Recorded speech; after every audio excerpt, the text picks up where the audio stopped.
I feel like Blake, everybody's on their bullshit, and it's like all at once exhilarating and terrifying. Like I can't even. As someone who's chronically online, I can't even keep up. it is wild what is going on in this world. First of all, let's start off by saying, you guys, last Tuesday, we gave you guys an episode of Yestergays, and all hell broke loose with Brooklyn Beckham and Victoria Beckham on that Tuesday morning. The lesson is gays are psychics. The gays are psychics. We recorded that episode a week before that. We had this conversation about Brooklyn, Nicola, and Victoria Beckham almost 7 days before this news broke. So when we put out this episode, this was not an emergency. No. Let's make an amendment. This was put it out with the raw footage. This was an afterthought. It was literally an afterthought, and it blew the fuck up. So the memes, though, like, they're amazing. If Victoria Beckham is not making a line of mother-in-law dresses for David's Bridal or for White House Black Market after this, she's missing the boat. Did you see that? Did you? I love the people entering the chat. That's what I love. What I love about a nuclear bomb of celebrity, because one, I think we're into this because what we need is petty white mess. The world is on the edge of collapse. Are we going to all die by military coup or nuclear fallout, as Jinx Monsoon said to Z-Way? We don't know. Probably both. But so just some petty white mess where the stakes are just lovely low. They're just, comfortably low. Interpersonal drama where everybody can retreat to their mansions in their respective states or countries. And it's because I don't know this boy. Everybody is their womb, but baby, nothing he described was abuse to a Black or immigrant child. I'm sorry.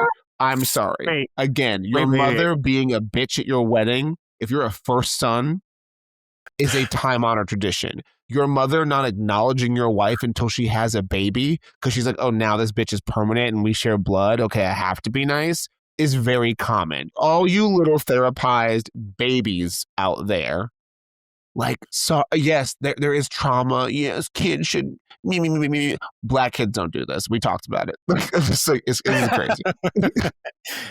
Speaking of craziest people jumping into the group chat right now, because this is what I love about rich white lady trauma, is that when it happens and something gets thrown out there, people jump in it and give us more context. So I have worked with that hairstylist, Justin Anderson, for 2 years at the Chris McMillan salon. And she's just up in Nashville living her best life. So for her to go online and let you know that she was a bad apple, and she had some of the craziest clients you have ever met, and put up with some fucking egos. So the fact that he came out and said that, I was like, damn. Also, the tea is she tried this with Anwar Hadid, y'all.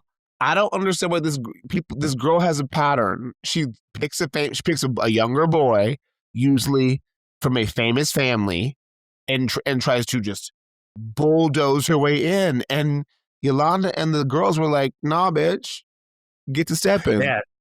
So allegedly, the Hadid had to kind of come in and tell Anwar that this was not the right relationship for him. And I'm saying it in a very nice way, but allegedly she had did this with Anwar as well. And the Hadid stepped in and said, not today, Satan. And again, Ilana Hadid stepped into the group chat. Immigrants don't play this shit. They don't play this shit. It is wild. Baby, no. Meanwhile, Valentino's like, I just motherfucking died and nobody is, no one cares. He picked the most chaotic week to die. Dolce & Gabbana does a racist fashion show and Valentino died. They were literally, I think he died the same day the Dolce & Gabbana show came out, which, respect. That's super cunty. I love that. Go off, diva, in heaven. It's so crazy.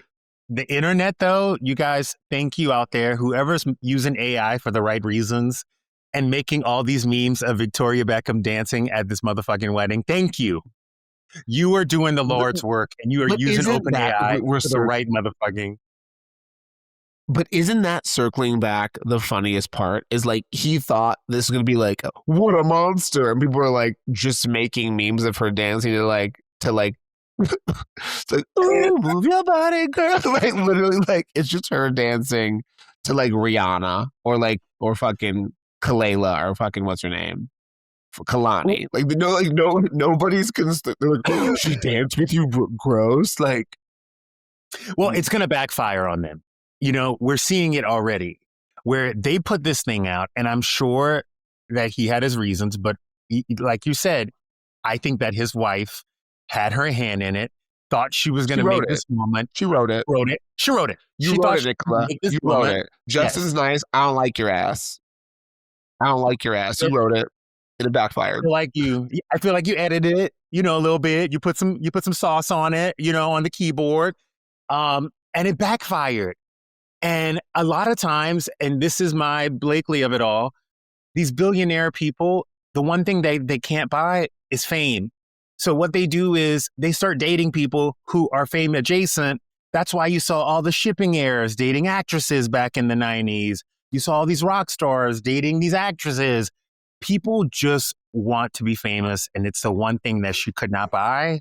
And she found it, and now she's going to play with it. Again, from 2014 to 20, her dad tried to buy her a career, and it didn't work. So then she's like, oh, Anwar Hadid. Also, was she before or after Dua Lipa? I must believe she was before. She was before. Because baby, respect to all women, the massive downgrade that would be. If my brother dated Dua Lipa and then brought that bitch home and said, hey, I'm going to get isolated from my entire family, I would have him committed. I would throw you in a funny farm. Like, you're unwell. You're unwell. Dua Lipa to Nicola Beckham Peltz downgrade, that's a black diamond slope. That is the face of the mountain. that is a cliff. That is Wile E. Coyote falling off a cliff. And again, we don't know. And again, we don't know you. We don't judge you, but you're horrible. What he said. I'm going to go with my 3 wines in cousin right here. Literally, it's 8 p.m. in Paris, baby. It's 8 p.m. in Paris, baby. I'm scared to do this podcast today because we've never done it drunk. We have never had cocktails. I was last time I was in Paris. Oh, oh my God. And we were talking about their wedding. That's when I said I would fight every bitch in Palm Beach. We are psychic. This is Kismet. Something is up. Something is up. Karamo is my friend, and I have not spoken to him yet. I'm Team Karamo automatically. Like, I have had great interactions with every member of Queer Eye. So this is only coming from not a professional level. This is coming from a shady queen level. And if you're going to blow up your spot, you better make sure that you blow it up in style. You better make sure you blow it up with a plan. And you better make sure you have every fucking duck in order. So when I watch Gayle King read that statement on CBS and none of these motherfuckers knew what was coming. Bright-eyed, bushy-tailed, and surprised, baby. When I watch Gayle King read that fucking statement, I was like, I am low-key kind of proud. I'm low-key kind of proud. I'm low-key like, if you gonna do it right. Or GMA where he sent a video? You recorded a surprise video that they had not seen previously? And let me tell you this. Talk about 50 Cent, let me teach you how to stunt. I'll teach you how to stunt. Baby, 10 of 10, no. 10 of 10. She took a dead drop. She snatched all the wigs while she was duck walking.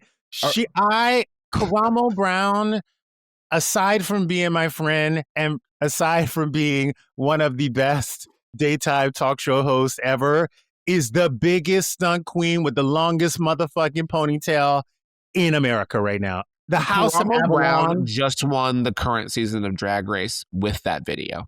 Okay? There's no more reveals. Everybody can go home. They have refilmed the ceremony. Karamo Brown is it's America's best drag superstar now. He won. He won. I will say something, and this is not from Justin, okay? Anthony, never trust a skinny chef. Tan, I think you're a nightmare. I don't trust you. I don't trust you as far as I can throw you. All right? And Bobby's sitting somewhere saying, doing the I told you so tap dance. Because, baby, I'm sorry, y'all are giving Mean Girls. Y'all giving Mean Girls. I know you were surprised by him not showing up, but the look in your eyes means you knew what you did. You all knew what you did. These were not my words. They're not his words. They're not his words. But like, honestly, if any of you have an issue, come into my DMs personally or physically accost me in person because you're all small. So good luck. Also, let me point this out too. The fact that Jeremiah didn't take a stray on this one, the fact that Karamo was because he knew the stunt was going to go viral and he knew the stunt was going to take everybody out. The fact that he spared Jeremiah the stray, again, I'm giving you props. Props. It was like the T-Pain. Which is how you know they did something. It was like the T-Pain, the SNL, win a boat. It's like, you're invited. Fuck you. You're invited. Yeah. Not you. You're invited. Like, bro, like they the three of them did something because he literally was like, he unfollowed them and not Jeremiah. So let me give you guys some context. So allegedly, what happened was reports are coming out that when they were filming season 10 in Washington, D.C., Karamo invited his mother to come on to the set to watch said video, watch said taping. And while his mother was there, they gave her a headset so she could listen in and watch them do their thing. Obviously, he was proud to bring his mom there. He was excited to share this experience with her because it was the last season. Now, allegedly, when Karamo walked off set, three of the other guys had some things to say about Karamo, specifically about his lifestyle, which I don't know really what that means. Exactly. But his mother could hear all of it in her headset and later told Karamo, because she was a stunt queen, told Karamo when she got back to the trailer what was said about him. Now, here's where the stunt comes in. This was probably last summer. Yeah, this was a year ago. Baby girl held that information, those unfollows and everything else until this week. Now, there are multiple people at fault for this.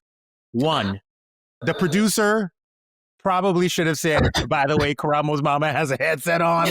So I know y'all are used to talking shit about him when he walks away because I hear it. So y'all need to be careful. But also the three of them should have just been like, you guys, let's just not talk shit out today. Karamo's mom's here. But you know who's the best? Jeremiah. Because he was present and did not say some fuck shit. And also, again, this is not Justin's opinion. Tan is to blame. Tan is the rotten egg. 100%. Let's also set this up. There are 6 grown-ass men working on a show together for 10 years. There was bound to be issues and problems, especially, when everybody has their own thing going on, when some people have broken out and became stars, other ones have been lifted up, other ones have not. Wait, who's broken out and who hasn't? I'm saying at different times, like Anthony was like the one that they were trying to push on us for a very long time. It was very obvious that Netflix. Yeah, they gave him that Easy Bake Oven cooking show. Yes, they gave him the Easy Bake Oven cooking show. Bobby had to leave Netflix to go to HGTV to finally get his wings. Tan France is like the it fashion guy over at Netflix. He hosts a SAG Awards. And this is why Tan is the problem. You know why? Because he's not, again, sips not wine. Mine. This is not me. He's not actually good outside of Queer Eye. Number one, as the fashion expert, he's the third best dressed. I would take Jeremiah or Anthony's advice before him. Sorry. Number 2, everything he's done outside of it has failed. Next in fashion, flop Tina Boots 5000. Hosting the fucking Selling Sunset reunions, you're bad at it. You're not a mediator. You're not good at it. So I just think like you lucked out with the Queer Eye stuff. And I my personal opinion is as his outside projects have not taken off the way he wanted them to, his internal attitude at the flagship has become more and more toxic and controlling. Because the rest of them got shit going on. Anthony could do Hugo Boss campaigns for the rest of his life with those abs. JVN, put out a hairline, do the thing. He's relevant in other areas. Bobby got that HGTV. Karamo's the new Maury. Jeremiah got Nate Berkus, so he don't need nothing. But where are you? But where are you? You're in Utah. You settled with your white husband in Utah. Weird. Drink the wine, Shelby. Drink the wine, Shelby. Weird. Yeah. Drink the wine, Shelby. Yeah. Take another Murder, she wrote. Murder, she wrote. Anyone who is with 5 people for 10 years, every girl band, every boy band, everyone, there is bound to be issues. You live in a house with 5 sisters, motherfucker, somebody's dying. Okay? 100%. It's how it happens. Like, it was time for it to end. That's why this is a wild stunt. This is honestly, this should go down in history. This is actually amazing. But here's my problem. But it happened on a week where nobody could focus. Valentino died. Victoria Beckham got bombed. Fucking Trump. Then we had this. This would have been Obama had a racist fashion show. I wasn't psychic enough because Blakely and I were having a conversation offline a week ago, and I cannot believe I found out that you watch Real Housewives of fucking Salt Lake City. They're wild. They're flagship, babe. It's wild. Because you know why? They're prime. Because they're what, like 4 or 5 seasons in? I think every Housewives franchise, when they're really good, hits its prime from like 5 to 7. They know what's going on. They're bringing in new girls. The drama is dramaing. And like the franchises, like God bless Beverly Hills for somehow still having 15 seasons, but it's just like they're too professional. Kyle has given too much and knows too much. And at that point, all the fights are actually fourth wall fights about the show and who has to show what and expose their life. And the problem for Kyle is she's lost sisters. She's gotten divorced. She's given so much. And the other girls that are newer they're like, well, you're hiding that you're lesbian. She's like, bitch, I don't talk. My sister Kim was an alcoholic and I fought with that bitch in a limo. I made this. I've given my life to this. You're not getting that. But they can't say it. So like, there's a weird that meta heaviness of like the originals and new girls hasn't hit yet. Like even Garcelle, that shit was about alliances. Well, like, this is the part that I think when you get to a 15th season, when you get to a 14th season, I think we should start breaking the fourth wall. At agreed. This point, let's do it. Like, let's talk about contracts. Let's talk about money. Let's talk about money. Let's talk about you holding out. Let's talk about you taking, Real Housewives of Salt Lake City off your bio while you were going into a contract negotiation. Let's talk that you missed the first episode because you were still trying to get more money. Like, let's talk about all these things. Let's ESPN. Let's first take this shit because we do it on Hard Knocks. We do it on someone's holding it before training camp. It's the same thing. Like Erica Jane or Kyle holding out for a new contract under negotiation here. Nene Leakes, baby, that is the holdout of the century. Okay, she should be whatever she's making for whatever Ultimate Girls Trip. If she's not making 7 figures, honestly, she should be making $500,000 an episode. Back to Housewives. The Uber Eats guy delivered the sauna. Okay. Breaking the fourth wall. Nene Leakes should be getting Again, $500,000 an episode. That's what she's worth. I also think, and this is a hot take, I think that Housewives should be like presidential runs. Like, I think you get 4 years and you're done, or 8 as the years president. and you're done. Yeah. 4 years, you have to leave and go live a life. Then, if we think your life is good, you come back into the fold. Somebody else takes a break, and you kind of sort of keep on rotating them in and rotating them out. Well, that's what they kind of do anyway. Yeah, but you know what? When they do the friend thing, as almost like a slap in the face. So people aren't really down to do it. Obviously, it becomes their identity. Some of them, it becomes their identity because they're on the show for so long. But it's almost like women who date, like Luann. Luann was married to a man who was a count. She got really into that whole life and that became her whole identity.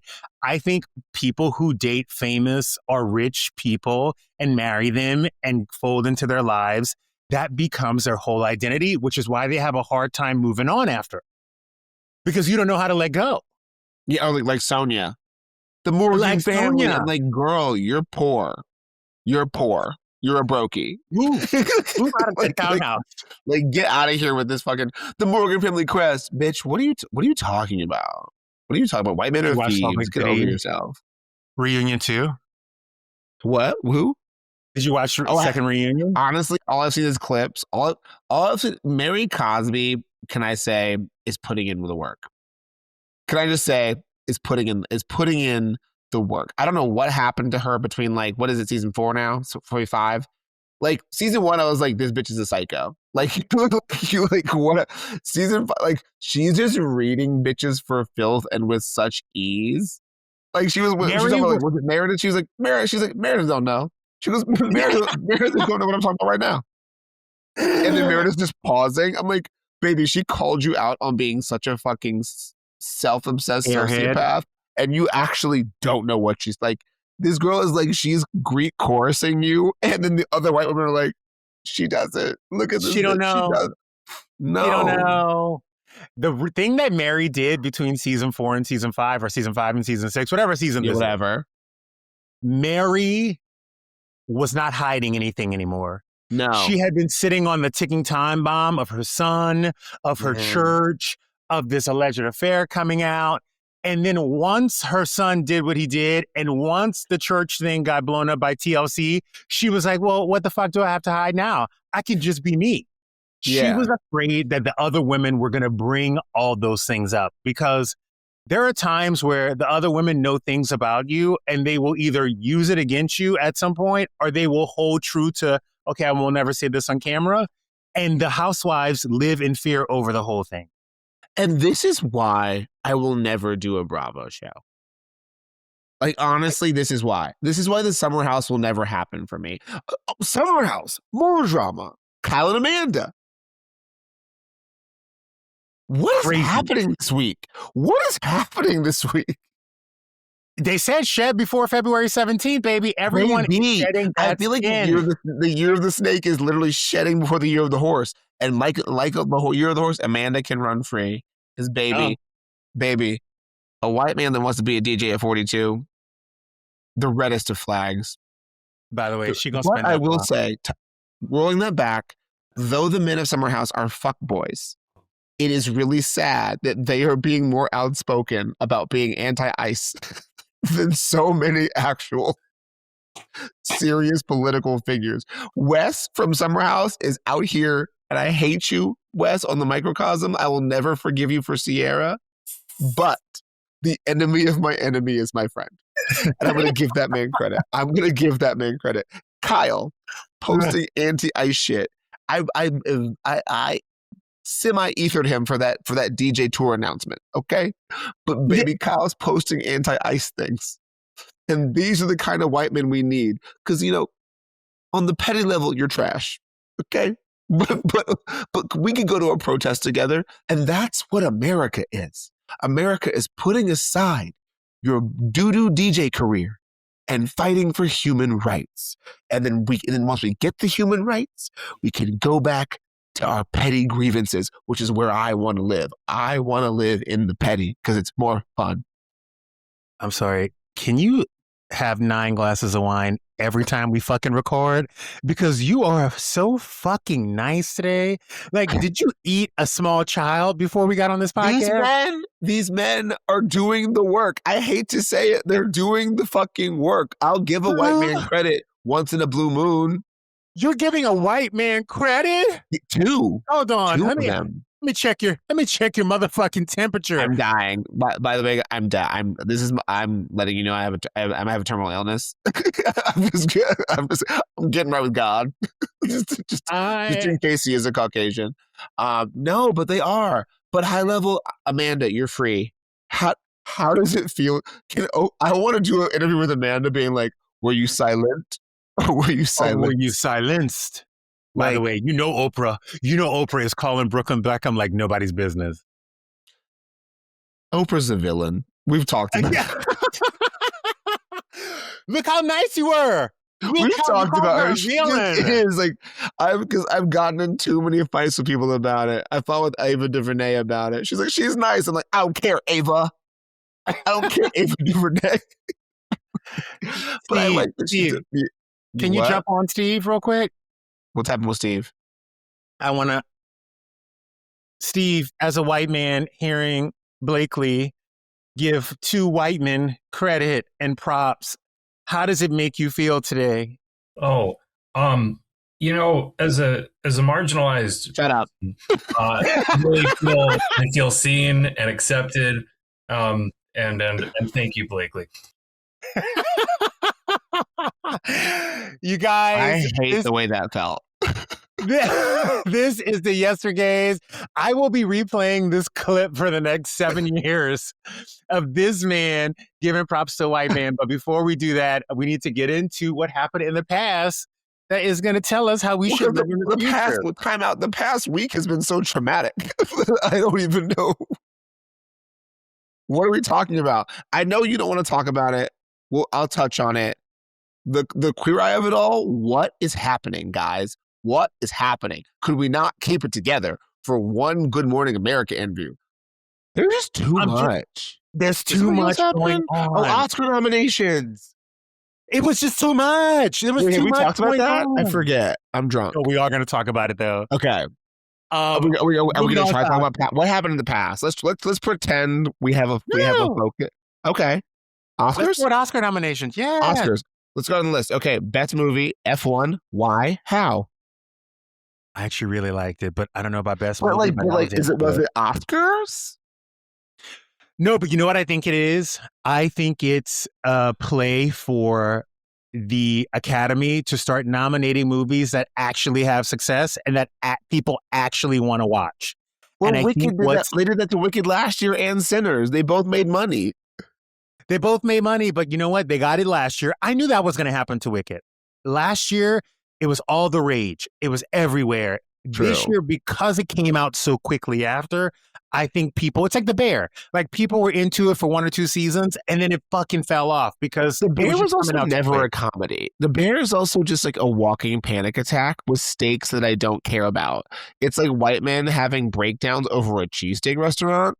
Go home. It's wild. Go home, everybody. It's wild. People are dying, Kim. I don't care. Give Io the fucking reins and let it go. Oh, speaking of which, I will say I'm really excited. About who? Can we talk about Mary Beth Barone's fucking Golden Globes coverage? Did we talk about this already?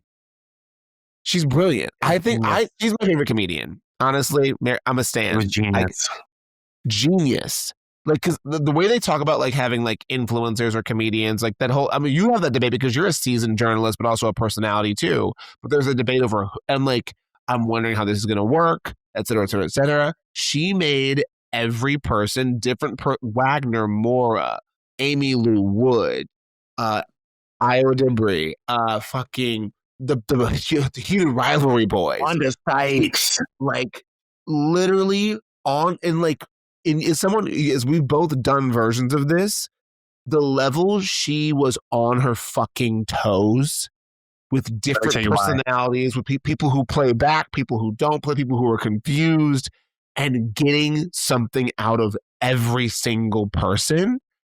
Let me Baby, tell you give why. her a Netflix special, give her a show, give her the world. My Black Latino friend Jonathan was finally watching it, and he was like, "This bitch is hilarious." He's like, "She's white, but she's not wigger white. She's just white. She's funny. She's brilliant." I was like, "She is the Smart. moment." She's on top of it. And what was perfect for her, and this is why it worked, and I'm saying this out loud so everybody in the back bleachers, every executive listening to me can hear. She is a comedian / influencer / actress who has a personality. And instead of making her come into conform into what you thought you wanted, you met her where she was and exactly said, "This is what you can do. So let's produce this for you in the way that you want to do it. And let's let you have some input," because a lot of times what happens is you see these influencers are these people who don't know how to do what we have been doing, and they just try to make them into a host, and it doesn't work. They let her be a comedian on that carpet. They let her be a writer. They let her be herself. And that's why it fucking works. And side note, I ran into her inside of the Golden Globes. She said she saw you. I think she sent me a selfie of you too. Yeah, I didn't even know she was doing it on the carpet. I just saw her inside, and I went up to her and I was like, "Hey, I just want to tell you that I thought I would watch 1 or 2 episodes of your show to support Benny." And I ended up finishing it in a whole fucking day. Like, it was brilliant, and you're brilliant. And I said, "I'm Blakely's podcast co-host," and she was so fucking sweet. She's so sweet. They're genuinely nice people. Like, it's so rare. I don't think it's like Benny is one of the few people when you're at like Paris Fashion Week, like this shit, like that will like isn't dead-eyed. Like, if he sees you in a crowd, he stops, he engages, he appreciates. Like that. Like, I want the world for them. Maybe I should drink more often. I want the world. I want the world you for want them. The world for white people? What is going? I think Benny's a white passing Latino. Are you turning in to me? I think Benny's a white passing Latino and she's bisexual. So I still have rules. Okay. You have boundaries. I still have boundaries. I still have lines to say. All right. Also, okay, Oscars again. F1, weird. Best actor, Timothy. It's going Butthead Chalamet.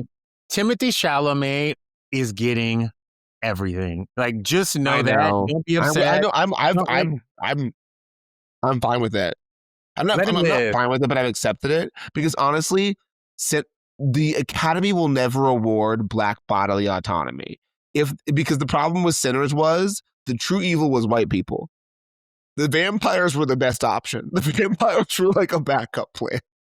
Like, the true evil was white men. But you know that Sinners got the most Oscar nominations out of everybody. Yeah, but it don't get blanked. It's gonna get blanked in every major category, babe. I know, but wait. We're ready for that. Wait, let's just celebrate. Let's just celebrate the most Oscar nominations of anyone this season. And by the way, if they do get blanked and they do get snubbed, we will be talking about it for motherfucking weeks. Okay? We will be talking about it. Get your notebooks ready, kids, because it's just like the Victoria Beckham. That's happening. Just know. Come on. In any other world, if someone did a dual role with an original concept that made $400 million, you're winning. Michael B. Jordan played 2 people. Hello? Yeah. And I'm going to tell everyone this right now. Jessie Buckley is favored to win. However, Rose Byrne is the one. Movie.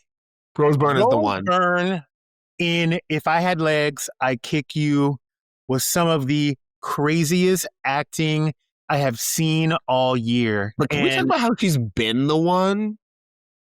How she's like the one. If you looked up range in the dictionary, it's Rose Byrne, from Damages to Neighbors to Platonic to if you had legs, I'd kick you. She's brilliant in everything. It's crazy. The one person though that I'm really pissed did not get fucking nominated. Let me make Paul sure. Mescal. No, I just need to make sure right here. Cynthia? See, Jesse Plemons in Begonia. Oh, he's great in that. He really was. Also, Gave you know what? you- Shout out to. I'm sorry, keep going. I keep interrupting because I'm drunk. No, just gave the performance of a lifetime. Put himself out there in a movie that was great, with a script that was great, but that was a weird subject matter, and really physically put himself out there, and not one nomination for this man. It's crazy. He constantly does great work. But you know what? You know why? America doesn't like redheads. You're absolutely fucking correct, unless they're girls. Sorry. Name a redhead Oscar winner. I'll wait. Besides Emma Stone. Didn't Eddie Redmayne win? Thank you. But he's a strawberry blonde. He's a strawberry blonde. And he had to turn into a girl for that. He had to turn into a girl. So sorry. She's won like 3 times. America hates white redheads are the original black people. That was also a TikTok trend, which I did not like. But Julianne Moore. Has she won though? Yes. For what? Maybe A Simple Man. Hold on. I'm going to tell you right now. Julianne Moore. Best actress was weird though, because I'm just like, Jesse, what's her name? Buckley, cool.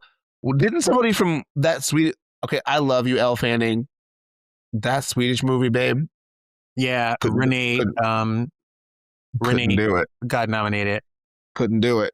But the one that surprised me was Kate Fabletics America Hudson. Get out of here. Bing Bong Sing Song Ping Pong. Because baby, ain't nobody see that. Hush your mouth. Did you see it? Describe the plot. So what happened in 1994? Exactly. Shout out to Kate Hudson's PR team because you are doing the Lord's work. Because for you to get that woman an Oscar nomination for a musical comedy about a failed New Jersey Neil Diamond cover band in a world where Wicked for Good exists, you were the new Amelia Perez. But she died, y'all. She died. Who dies? She died in the movie. The character? Yeah. I didn't see it. Bing Bong Sing Song so long. She died in the movie. You guys. You guys, I think this has been yesterday's. You just ruined the movie for me. You weren't going to see it anyway. Drunk ass motherfucker. Never. Also, shout out to Tiana Taylor Supremacy. Tiana Taylor, future Best Actress winner. Also, I'm talking directly to Nicole Kidman, Reese Witherspoon, and every other Caucasian Best Actress winner. If you don't stump for her in the next 2 months, when I see you, it's gonna be on. Look at my face.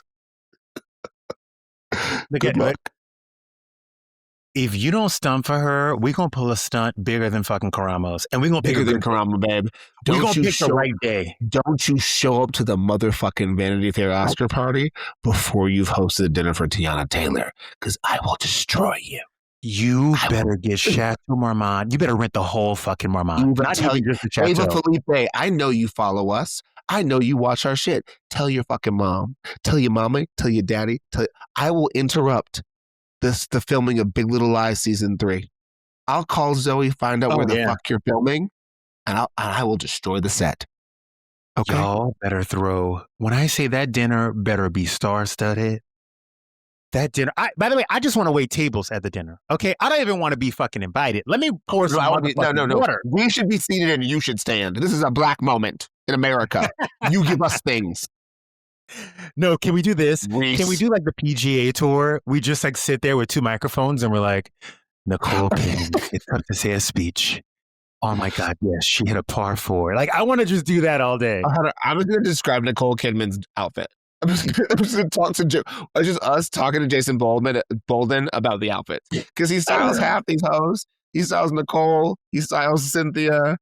He was styling Angelina for a bit. Channing Tatum. No, he's doing it. Everybody. Nicholas Hoult.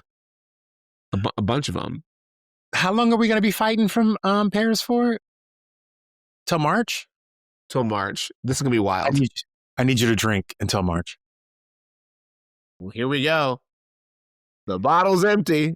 Guys, this has been Yesterdays with Justin Sylvester and Blakely Thornton. Make sure to Cash App us. Yes. Don't forget to rate, review, share this with everybody, and let them know that Blakely's going to be drinking all motherfucking and yeah. So and if you act up in the comments, I will say mean things. So good luck. She will air it out. We love you guys. Always.